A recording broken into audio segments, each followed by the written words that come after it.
Folks, I've been out for a little bit. First I end up being a little busy, and then after that I end up getting sick. I think I'm about fine now, but it's been a little while since I've done a video, longer than what I would have liked. Alright, so there was a pretty big event that happened a couple weeks ago, 2.5 weeks ago at this point, on November 5th. I'm sure you've heard about it. The United States had an election. Trump won very decisively. Yeah, I'm sure you already know this. Lots of videos are being made of people on the left having meltdowns over Trump winning. They're making compilation videos of people in mainstream news saying that Trump wasn't going to win and then having meltdowns after he won, stuff like that. Now in this video I'm going to be talking about the aftermath of the election, or at least some of the aftermath of it. Now I'll say that this channel is not a political channel. I like to talk about entertainment. Some things going on in mainstream entertainment and the problems going on in mainstream entertainment. I will repeat that this is not a political channel, but I will make this comment: not everything today is political, but everything sure is politicized, including entertainment. So in this video I'm just going to go over a few reactions of some celebrities or some people working in Hollywood, their thoughts on the results of the election, and I'll make a few comments. Now there's obviously a lot of people out there, a lot of celebrities out there. I'm not going to go through everything that every single celebrity has ever said. I just have a few quotes here and there picked out. If you want my overall thoughts on how Hollywood is reacting to what happened on November 5th, or late night November 5th, early morning November 6th, if you want my thoughts, I would say that the way Hollywood is reacting to the results of the election, it's just further proof that they hate you. Hollywood hates you, they despise you, they look down on you, they have nothing in common with you, they don't deal with any of the same problems that average people like you and I deal with. Generally speaking, they all have millions of dollars, they don't have to worry about the price of groceries or the price of gas. I wonder how many people in Hollywood have ever, say, changed a flat tire or fixed a leaking faucet, and yet in spite of the fact that they don't deal with any of the problems that normal people have, Hollywood celebrities, whenever given the chance to preach their political opinions, they do not hesitate to lecture us peasants. And when we don't vote the way that they want us to vote, they can't understand it, and a lot of them, they lash out at us. Okay, let's start with some of these reactions. So we have a guy here, Joel Aaron. I guess he works at Lucasfilm. I guess he's a creative director or something like that. What does he say after the election? What does he say about people who voted for the orange man, who voted for Trump? F this disgusting, I don't even know what word to use in place of this.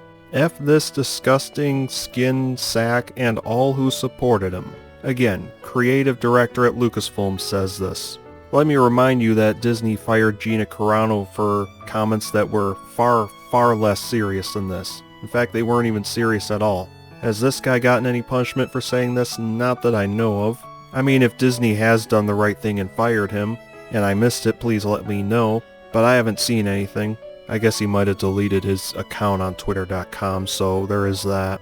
And sticking with Lucasfilm, or with Star Wars, Mark Hamill. On the day of the election, he says, "Be a man, vote for a woman." And if any of you have followed some of the ads that Kamala's campaign made, there was one where they had some fake men, and there was a fat guy that says he eats carburetors for breakfast, and then there was another guy that says he raw dogs a flight. The message was essentially man up and vote for Kamala.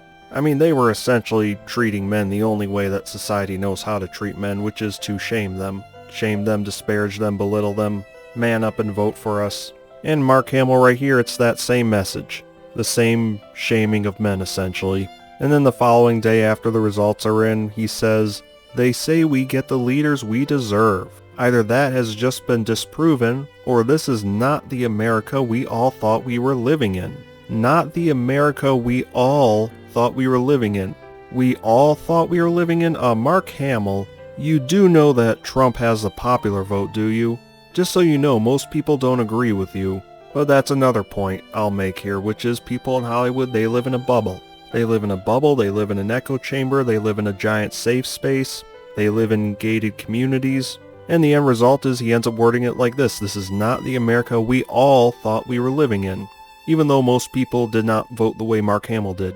The reason why he words it like that is because he lives in an echo chamber. He's never had to listen to any opinions that don't agree with his. Over in Hollywood, he's probably never ever listened to a Trump supporter before. He's probably never met one before.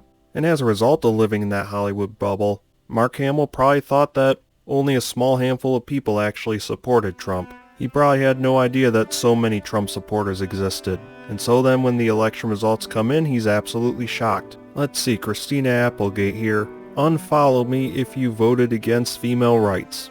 In addition to living in a Hollywood bubble, and in addition to not knowing anybody that disagrees with them, these people aren't even interested in meeting people with different viewpoints from them. They've bought into everything that the mainstream press has said without question, to the point that they genuinely think that people on the other side are evil. They've never listened to people on the other side, and they have no interest in hearing people on the other side. Jamie Lee Curtis on Instagram, what did she say about the election? It means a sure return to a more restrictive, some fear draconian time.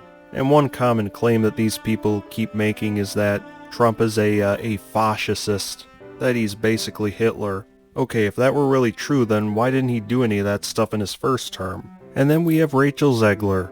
What did she have to say? May Trump supporters and Trump voters and Trump himself never know peace. Again, these leftists, these people in Hollywood, they have no interest in listening to the average person. No, they hate us, they despise us, they look down on us, they think they're smarter than us, and they are filled with so much narcissism, their egos are so enormous that they simply cannot help but run their mouths like this. Now in Rachel Zegler's case, she did apologize for what she said. There is a little bit of speculation regarding whether she actually wrote the apology or not, or maybe Disney made her apologize. I guess this right here is her apology, and in the apology she's using perfect grammar, perfect punctuation. But in the original statement here where she wished that Trump supporters never find any peace, she didn't use any capitalization at the beginning of sentences, so I don't know, maybe it was someone else writing her apology, I have no idea. But I'll tell you this folks, Snow White is coming out in 4 months. Rachel Zegler has already made a ton of dumb statements about the original Snow White where she was insulting it, calling the prince a stalker. You may already know all that stuff. Well, this right here, we can add one more dumb statement on her part. And again, Snow White's only 4 months away from coming out. Fans were already really pissed off at Rachel Zegler for all the stuff she said, and Disney released a trailer for Snow White. It was not well received at all. And now we get this statement from her.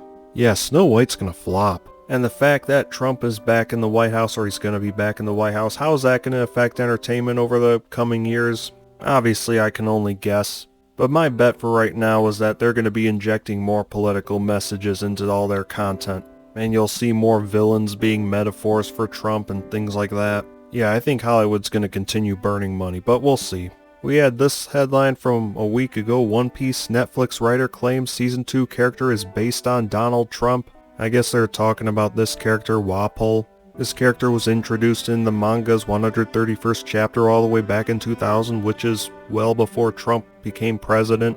But one of the One Piece writers, Randy Troy, he's saying, the greedy and petulant Wapol is based on Donald Trump, whose family name comes from German Drumpf, hence where drum gets its name. Yeah, I think you're going to see a good dose of anti-Trump narratives in entertainment in the near future.